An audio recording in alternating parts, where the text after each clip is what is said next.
terpercaya. Anggota TNI tewas diduga dianiaya senior. Tuntut keadilan, Ibu Pradaluki minta pelaku dihukum. Kasus Pradaluki, 20 prajurit TNI ditetapkan tersangka.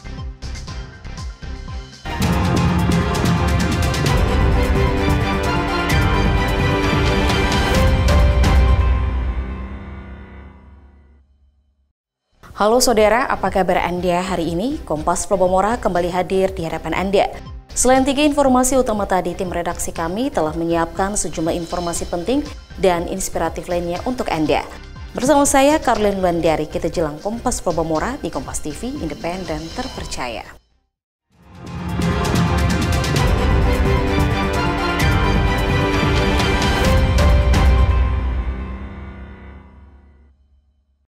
Kita ke berita pertama, saudara. Pradaluki Sefril Saputra Namo, prajurit yang bertugas di Batalion Teritori Pembangunan Kabupaten Nagekeo, Nusa Tenggara Timur, tewas diduga dianiaya seniornya. Baru 2 bulan bertugas, Pradaluki Sefril Saputra Namo tewas setelah diduga dianiaya senior sesama prajurit TNI di Asrama Teritorial Pembangunan 834 Wakangamere, Kabupaten Nagekeo, Nusa Tenggara Timur pada Rabu 6 Agustus 2025. Sebelumnya, Pradaluki sempat dirawat di RSUD Air Ramos selama 3 hari, namun tidak tertolong akibat sakit yang diderita. Jenazah Pradaluki tiba di Terminal Kargo Bandara LTD Kupang pada Kamis siang, disambut keluarga dan sejumlah anggota TNI. Tidak hanya itu, isak tangis keluarga pun tak tertahankan ketika jenazah akan dibawa ke Rumah Sakit Tentara Wirasakti Kupang guna menjalani visum. Namun rencana ini batal karena ketiadaan dokter di rumah sakit tersebut. Hal inilah yang memantik amarah sang ayah sehingga langsung membawa jenazah Pradaluki ke Rumah Sakit Bayangkara. Meski demikian, visum tak bisa dilakukan karena dokter di Rumah Sakit Bayangkara meminta rujukan surat dari kepolisian. Jenazah Pradaluki kemudian langsung dibawa ke rumah duka di Asrama Tentara Kuanino Kupang. Sang ayah mengaku anaknya dianiaya.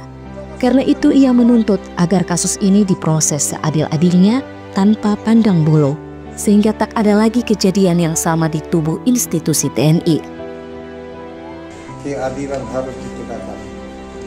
Yang baik ya, merah putih. Keadilan juga harus merah putih dong. Ada satu catatan, biar tidak ada luki yang lain, luki-luki yang lain. Ingat Bapak, anak tentara aja dibunuh kok, bagaimana mau yang lain?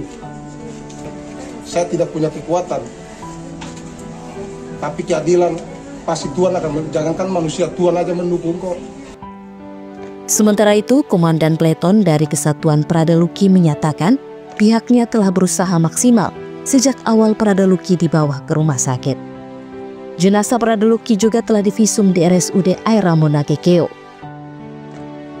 Tapi Tuhan lebih sayang sama Luki, akhirnya Luki sampai seperti ini. Dan kami berupaya memberikan bantuan terbaik, Bapak. Sampai kami memfasilitasi semuanya di sana. Kemudian sampai di sini kan kita harus visum itu bisa keluar karena atas dasar penyidikan. Tapi bapaknya inginnya mempunyai visum untuk kepentingan untuk data yang pribadi. Jadi kami belum bisa memastikan, sekarang kami bawa ke rumah sakit yang lain. Ya, Pak, ya. Di rumah sakit di Nagekeo itu ada visum luar atau ada di sana sudah ada visum luar, Pak. Visum pertama sudah ada. Visum luar sudah ada, kemudian dari pihak rumah sakit Nagekeo pun sudah menjanjikan akan diberikan langsung visumnya itu ke pihak keluarga. Ya, Pak, ya. Hingga saat ini jenazah Pradaluki masih disemayamkan di rumah duka. Sementara itu belum ada statement resmi dari TNI terkait kasus ini. Citos Ngatun, Kompas TV, Kupang, Nusa Tenggara Timur. Sorotan kedua, saudara, Ibu Pradaluki Namo menuntut keadilan atas kematian putranya yang diduga dianiaya seniornya. Ia pun meminta para pelaku dihukum mati. Hati ibu mana yang tak hancur saat melihat putra kebanggaannya terbujur kaku di dalam peti jenazah. Rasa itulah yang kini dialami Sepriana Paulina Mirve, ibunda almarhum Pradaluki Sefril Saputra Namo, anggota TNI yang bertugas di Batalion Teritorial Pembangunan 834 Wakangamere, Kabupaten Nagekeo, Nusa Tenggara Timur. Almarhum yang baru menjadi anggota TNI 2 bulan ini mesti meregang nyawa, diduga akibat dianiaya seniornya di batalion bentukan baru tersebut. Menurut ibu almarhum, Prada Lukinamo sudah 8 kali mengikuti tes menjadi anggota TNI, dan tahun ini baru berhasil lolos menjadi anggota TNI. Sepriana menuturkan sejak menjadi anggota TNI, almarhum berjanji akan membangun rumah untuk ditinggali keluarganya setelah menerima SK anggota TNI. Namun impian itu pupus, Prada Luki telah pergi untuk selamanya. Tak ada lagi sapaan bagi ibunya saban hari. Sepriana menuntut pelaku yang menganiaya anaknya dihukum seberat-beratnya, bahkan ia meminta pelaku dihukum mati. Saya seorang ibu, saya minta keadilan. Saya anak sudah mati sia-sia. Mati di medan perang saya terima. Itu tugas dia, bela negara, bela bangsa. Ini mati sia-sia di tangan senior. Proses mereka pecat. Bila perlu hukuman mati. Yang Mama dapat informasi ada berapa banyak? Ada 20 orang semua, bukan 4 orang saja. Yang hukuman pukul cambuk itu juga semuanya proses. Tidak ada bilang pilih kasih. Semuanya proses. Saya mama kandung, saya melahirkan dia. Kalau kalian tidak proses, lebih baik kalian bunuh saya, ikut anak saya langsung. Saya sakit hati, saya hancur hati saya. Kalian bikin seperti ini. Mama, kalau si Luki ini berapa kali ikut tes tentara, Mama? 8 kali, kakak. 8 kali. Ini yang terakhir, di umur terakhir. Dia untuk tes, dia lolos ini. Saat ini pihak Denpom ND tengah melakukan penyelidikan atas kasus penganiayaan ini. Citos Natun, Kompas TV, Kupang, Nusa Tenggara Timur. Kita ke sorotan ketiga, saudara. Pangdam 9 Udayana Maijen TNI Pik Budiarto mendatangi rumah Prada Lukinamo. Pangdam menyebut saat ini sudah ada 20 prajurit TNI yang menjadi tersangka atas penganiayaan Prada Lukinamo. Pangdam Udayana 9 Pik Budiarto tiba di rumah Prada Lukinamo di Asrama Tentara Kuanino Kupang pada Senin 11 Agustus 2025 siang bersama Dabten Pom Udayana.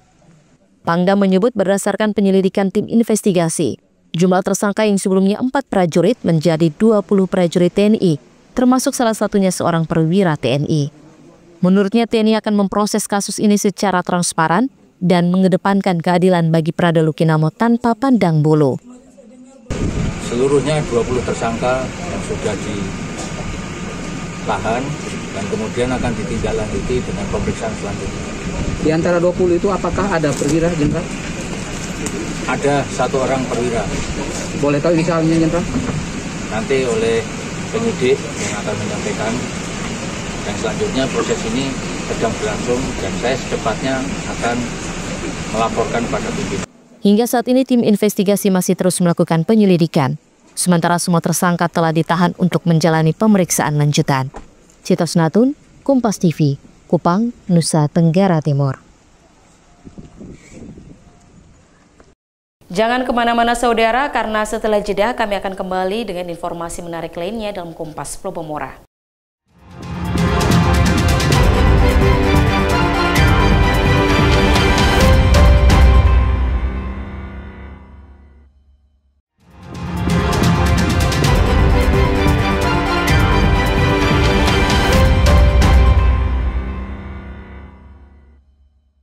Terima kasih Anda masih menyaksikan Kompas Plobomora. Saudara, Prada Lukinamo, prajurit tewas diduga dianiaya seniornya, dikenal sosok yang ceria, ramah, serta menjadi harapan keluarga. 2 bulan baru lulus prajurit TNI, Prada Luki Sepril Saputra Namo harus berpulang ke Sanghalik dengan kondisi tubuh yang tidak wajar setelah dirawat di RSUD Eramo selama 3 hari.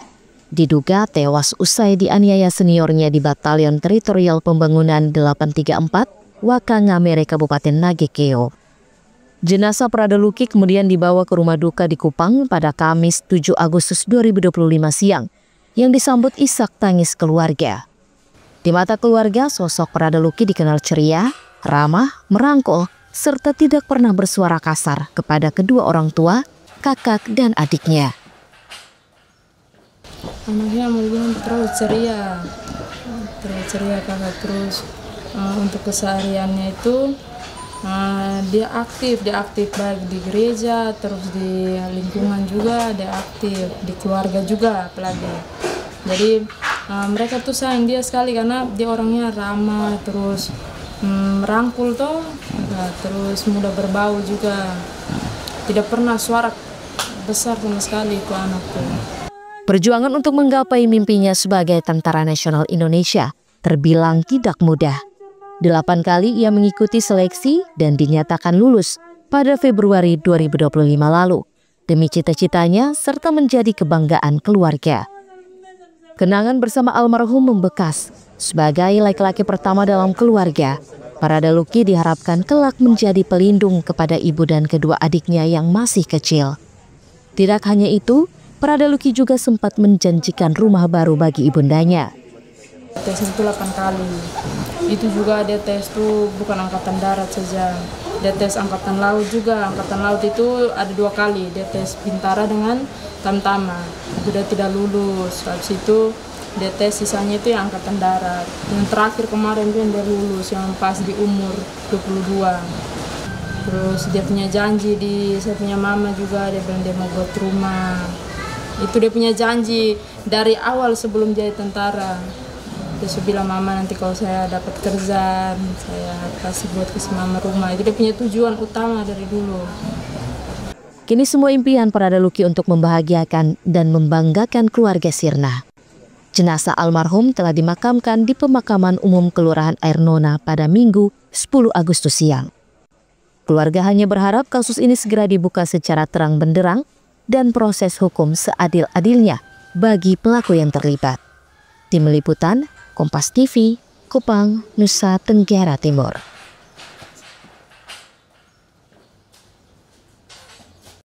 Informasi berikutnya, saudara. 6 orang residivis pencurian ternak dibekuk tim Resmo Polres Sumba Timur. Dari ke-6 tersangka, 2 diantaranya bapak dan anak. Kasus pencurian ternak di Kabupaten Sumba Timur, Nusa Tenggara Timur kembali terjadi. Belum lama ini Polres Sumba Timur mengamankan 6 orang pelaku yang merupakan residivis. Mereka melakukan aksinya dengan mencuri 3 ekor sapi milik warga di Padang Palanara, Desa Kota Kawau, Kecamatan Kahaungi Eti. Sapi curian tersebut diangkut dengan menggunakan sebuah mobil Toyota Innova yang dipinjam oleh seorang pelaku dengan alasan melakukan trip di wilayah Sumba. Dari ke-6 pelaku diketahui 2 orang merupakan ayah dan anak. Para tersangka ini diancam penjara selama 7 tahun. Kemudian pelaku yang dikembangkan itu bisa kita ungkap dari yang pertama, pelakunya dapat 1 orang dalam 1x24 jam dengan kerjasama tim opsional kita melakukan pengungkapan sehingga mendapatkan 5 lagi sehingga total menjadi 6 orang pelaku.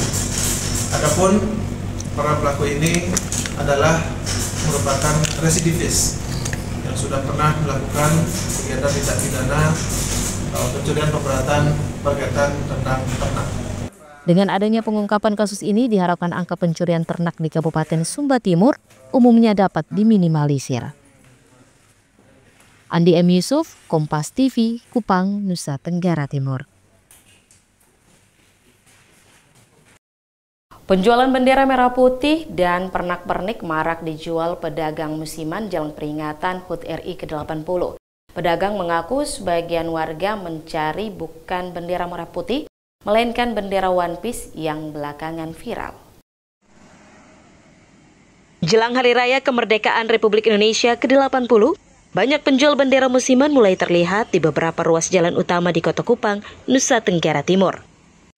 Para penjual ini umumnya bukan warga Kota Kupang, melainkan dari sejumlah kabupaten di NTT, bahkan berasal dari Pulau Jawa. Mereka menjual bendera berbagai ukuran dengan harga yang bervariasi, mulai dari puluhan ribu hingga ratusan ribu rupiah. Sehari para penjual bisa meraup untung 100.000 hingga 1 juta rupiah. Jika stok jualan belum habis, maka bendera dan umbul-umbul akan disimpan untuk dijual kembali pada tahun mendatang. Tidak hanya itu, momen Hari Ulang Tahun Republik Indonesia tahun ini terbilang unik. Karena selain mendapat permintaan bendera bertemakan kemerdekaan, para penjual bendera ini mendapat permintaan bendera One Piece. Meski demikian, permintaan itu tidak dilayani karena para pedagang tahu bendera itu masih penuh kontroversial, bahkan bisa berakibat pidana. Bendera apa yang kakak jual ini? Banyak, ada yang besar, sedang, yang kecil. Bervariasi. Biasanya paling mahal berapa? Paling mahal itu 50, yang paling besar. Yang ini 40, yang 30. Motor yang begini 5.000 sih. Kakak, ini kan sekarang yang kayak bendera One Piece tuh, kan banyak orang kayak. Ya itu mungkin banyak yang cari, tapi tidak ada di sini, tidak jual. Banyak yang cari? Ya, banyak yang cari One Piece, tapi tidak ada. Kenapa tidak jual? Ya, mungkin dilarang, terlarang. Sehari ya, kadang-kadang tidak laku, kadang ada sih. Bisa 100, 200 sampai jutaan. Kalau sudah jual sampai kapan? Sampai tanggal 16. Kalau sudah habis? Ya, habis ya, mungkin disimpan tahun depan kalau dijual. Omset penjualan bendera tahun ini cukup meningkat sebanding dengan tingginya permintaan warga Kota Kupang. Para pedagang musiman ini berharap momen Hari Ulang Tahun Republik Indonesia tahun 2025 menjadi berkah. Cito Snatun, Kompas TV, Kupang, Nusa Tenggara Timur.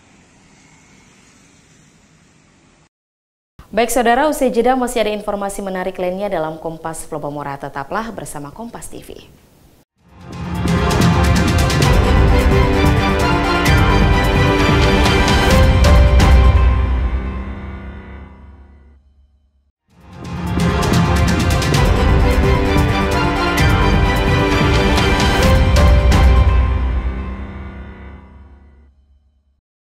Terima kasih Anda masih menyaksikan Kompas Flobamora. Selanjutnya saudara, tingginya kasus tindak pidana perdagangan orang yang menimpa warga NTT.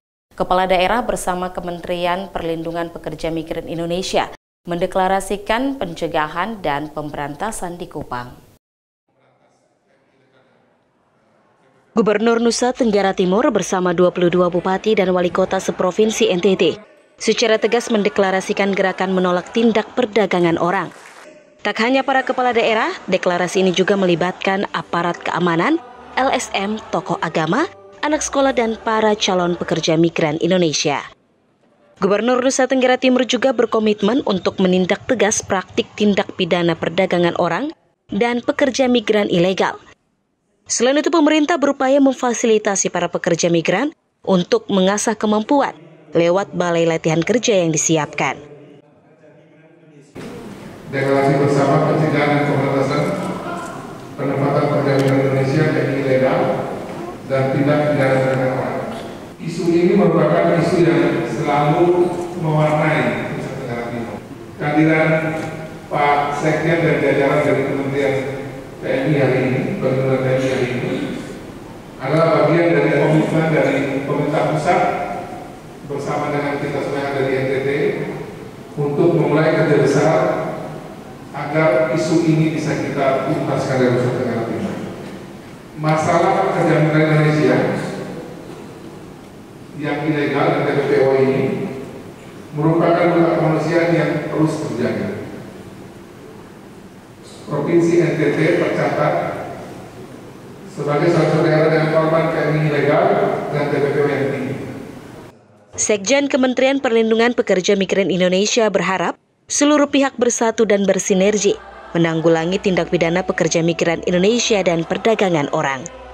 Pasalnya NTT masuk dalam 10 besar pengiriman PMI ke luar negeri. Terhitung saat ini NTT telah mengirimkan 2.449 PMI ke luar negeri melalui jalur pengiriman resmi. Ia berharap tak ada lagi warga yang dipekerjakan di luar negeri secara ilegal. NTT ini masuk dalam 10 besar pengiriman PMI ke luar negeri. Nomor 1 Jawa Timur, Jawa Barat, Jawa Tengah, NTB, ada Lampung. Nah, ini NTT ini masuk 10 besar. Di tahun 2025 ini saja sudah mengirim 2.249 di data kami. Itu yang prosedural. Namun yang perlu kita antisipasi adalah apakah ada berangkat yang non prosedural. Tadi Pak Gubernur juga menyampaikan kemungkinan ada ke depan. Dalam deklarasi ini, pemerintah mengajak seluruh masyarakat bekerja mengikuti prosedur ketenagakerjaan sebelum diberangkatkan ke luar negeri. Saat ini, Balai Pelayanan Perlindungan Pekerja Migran mencatat selama tahun 2025, sebanyak 87 pekerja migran Indonesia meninggal dunia di luar negeri.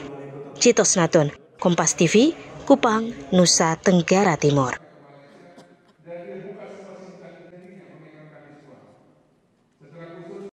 Informasi berikutnya, Saudara, sebagai langkah awal meningkatkan ekonomi masyarakat di pelosok, Bupati Kabupaten Kupang pimpin peletakan batu pertama pembangunan pabrik pengolahan konsentrat mangan. Bupati Kupang Yosef Lede memimpin pelaksanaan peletakan batu pertama pembangunan pabrik pengolahan konsentrat mangan milik PT Bakti Alam di Desa Silu, Kecamatan Fatuleu, Kabupaten Kupang. Kegiatan ini dihadiri unsur pemerintah, tokoh adat, tokoh masyarakat, tokoh agama, serta pimpinan perusahaan dan tamu undangan lainnya. Bupati Kupang menyebut pembangunan ini akan menciptakan lapangan kerja baru, meningkatkan pendapatan masyarakat, serta mendorong pertumbuhan infrastruktur pendukung seperti jalan, listrik, air bersih, dan fasilitas umum lainnya. Kita menyadari bahwa pembangunan industri pengolahan seperti ini akan membawa berbagai manfaat nyata bagi daerah ini. Di antaranya penciptaan lapangan kerja baru yang akan mengurangi angka pengangguran dan membuka peluang bagi tenaga kerja lokal. Adanya peningkatan pendapatan masyarakat melalui efek berganda dari aktivitas ekonomi di sekitar kawasan industri, serta akselerasi pembangunan infrastruktur pendukung, baik jalan, listrik, air bersih maupun fasilitas umum lainnya. Pemerintah daerah berkomitmen untuk mendukung sepenuhnya investasi yang berdampak positif bagi masyarakat. Pemerintah Kabupaten Kupang juga berkomitmen penuh mendukung investasi yang memberi dampak positif bagi masyarakat. Namun ia menekankan pentingnya kelestarian lingkungan, penghormatan terhadap nilai-nilai kearifan lokal, dan keterlibatan masyarakat setempat dalam setiap proses pembangunan. Tim Liputan, Kompas TV, Kupang, Nusa Tenggara Timur.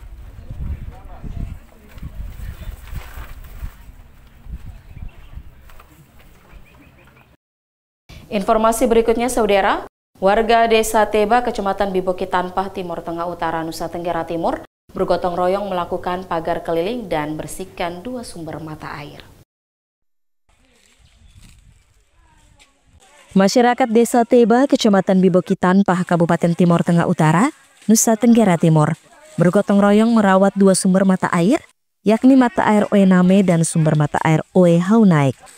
Nampak antusias warga dengan semangat gotong royong, masing-masing mulai membersihkan, juga membangun pagar, guna melindungi sumber mata air yang menghidupi masyarakat di desa ini. Upaya ini dilakukan sebagai wujud kepedulian pemerintah desa dan warga untuk menindaklanjuti program prioritas menjaga debit air di tengah perubahan iklim.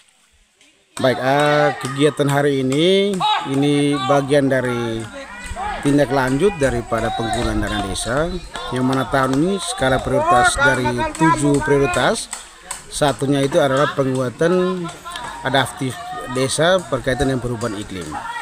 Maka di Desa Teba kita ambil satu sikap mengamati atau mencermati sumber mata air yang ada di wilayah Desa Teba. Dari hari ini kita melakukan pagar umum, pagar keliling sumber mata air. Ada 2 sumber mata air. Yang pertama Oename, sekarang lokasinya, terus Dusun 34 di sumber mata air Haunaik, yaitu pagar seperti ini juga.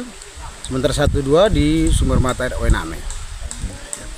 Kedepan kerjasama pemerintah dan warga setempat dengan melakukan penghijauan di lokasi tersebut untuk menjaga debit air tetap aman. Liu Sikone, Kompas TV, Timur Tengah Utara, Nusa Tenggara Timur. Saudara, informasi tadi sekaligus menutup perjumpaan kita dalam Kompas Plobomora hari ini.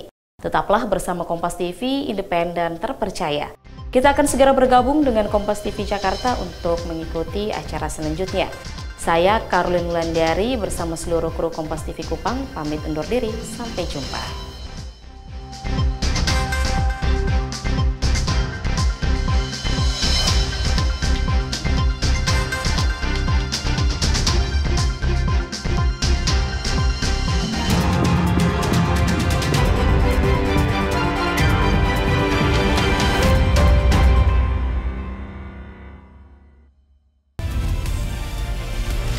Kompas TV, independen, terpercaya.